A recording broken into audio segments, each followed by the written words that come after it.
Hey YouTube, this is Elk, and today we're doing another episode of AskReddit Narrated. What's the scariest true story you know? My best friend's parents were out of town one weekend, and she had the house to herself. Went about her business, having dinner, watching TV, then decided to go to bed. She was lying in her bed with her back to her closet when she heard the door open. She somehow pretended to be asleep. The man who was hiding in the closet walked around her bed to the side she was laying and facing, gently stroked her hair and face, then left. She immediately called her boyfriend to ask him to come over, then called her parents, and then called the police. Long story short, this man had been getting into their home via a doggy door. They didn't have a dog and didn't bother to secure it, and he'd been living in a tent in the forested area behind their home for months to creep on her. They found a ton of surveillance footage of her sleeping and pieces of her clothes and stuff. In the 80s, there was a Mexican cult led by an American named Adolfo Constanzo. They used to kidnap random people from tourist towns and nearby cities and perform human sacrifice on them in their rural Mexican desert compound, usually torturing in elaborate rituals for hours or days before finally letting them die. These rituals included vivisections, castrations, eyeball removal, tongue removal, teeth pulling, skin flaying, hanging, etc. They used amphetamines and cocaine to force the victim to stay awake during the torture and not pass out from shock. The cult believed the more pain and fear they could generate in the sacrifice victim, the more powerful the body parts would be as ritual trinkets, and also for food for the cult's nana, which is a large ritual cauldron used to store bones, blood, meat, and other valuable items that the cult believed gave them power. They used to make staves out of wired together spinal columns, and they would often eat the victim's eyeballs during the ritual. They are believed to have kidnapped and sacrificed over 26 people to their nana in their 3 years that they were active from 1986 to 1989. The leader committed suicide when the police showed up at their compound. They arrested 14 cult members, but most people believe there were at least a dozen more that escaped and are still out there.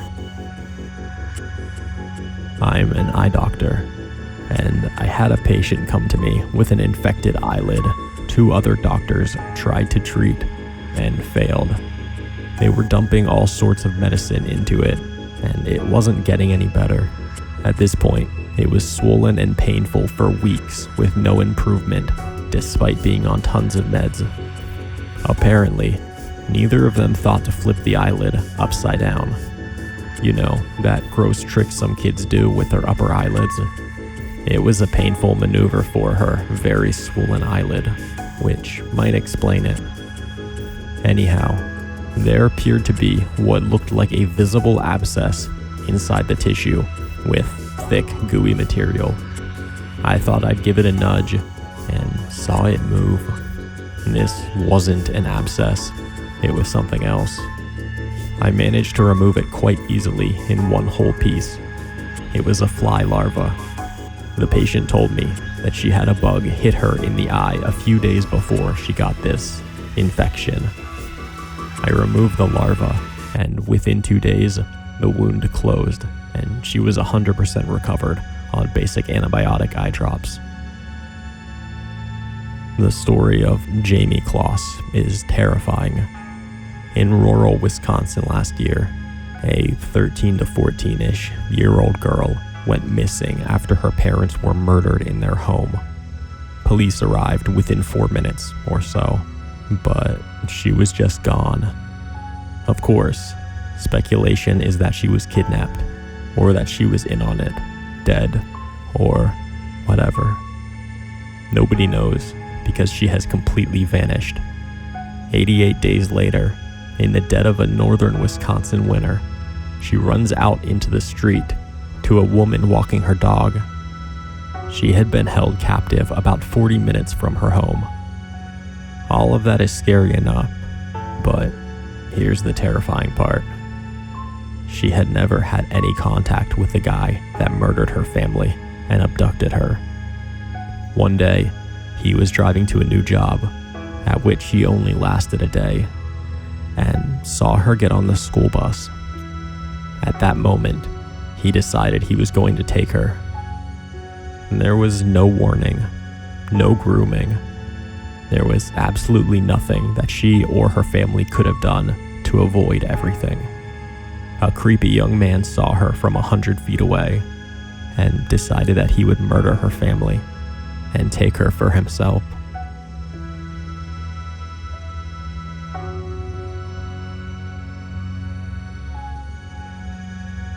I remember reading ages ago about a guy who was in the military. He got back home after a tour of duty to find his wife and 2 kids dead. They lived in a remote location. Turned out the mom had a sudden heart attack or stroke or something, and the 2 little kids had died of starvation or dehydration as they were too young to take care of themselves. Not exactly a ghost story, but as a parent, that scares the shit out of me. Allison Botha, on December 18th, 1994, Port Elizabeth resident Allison Botha was abducted, raped, stabbed, and left for dead by Franz Detoy and Fiennes Kruger. And they slashed her throat 17 times, so deep she had to hold her own head as she crawled to the road for help. With her other hand, she had to hold in the organs from spilling out her stomach, where she had been stabbed more than 30 times. By some miracle, the knife thrusts had missed her main arteries, so she did not bleed to death and was able to breathe through her severed trachea. There is a documentary that is on Amazon Prime called Allison. Worth the watch, but might be traumatic for some viewers. I don't know if it's scary, but when I was younger, me and my twin brother would help our friend do his paper route. On summer, we could smell something gross coming from one of the houses, and we didn't think anything of it until 3 days later when the smell was reaching down the driveway. We went to the back door where he normally dropped the paper and noticed it was open. We went in and looked around the house and found the owner dead. He had died of a heart attack, and his cats were eating him. The Franklin expedition. Somewhere in the neighborhood of 150 British sailors and military personnel on 2 ships embarked on a mission to find the Northwest Passage from the Atlantic across the Pacific through Arctic waters. The ships, named HMS Erebus and HMS Terror, 2 former warships reclassified as icebreakers thanks to their sturdier builds, departed British waters in 1845 and were never seen again. In subsequent rescue attempts and investigations, it was discovered that quite possibly everything that could have gone wrong on the expedition did so. The weight of the ships, with their reinforced hulls and decks designed to fire mortars and cannons off of, worked against them, as much of the waters crossed were shallow and filled with rocks and icebergs.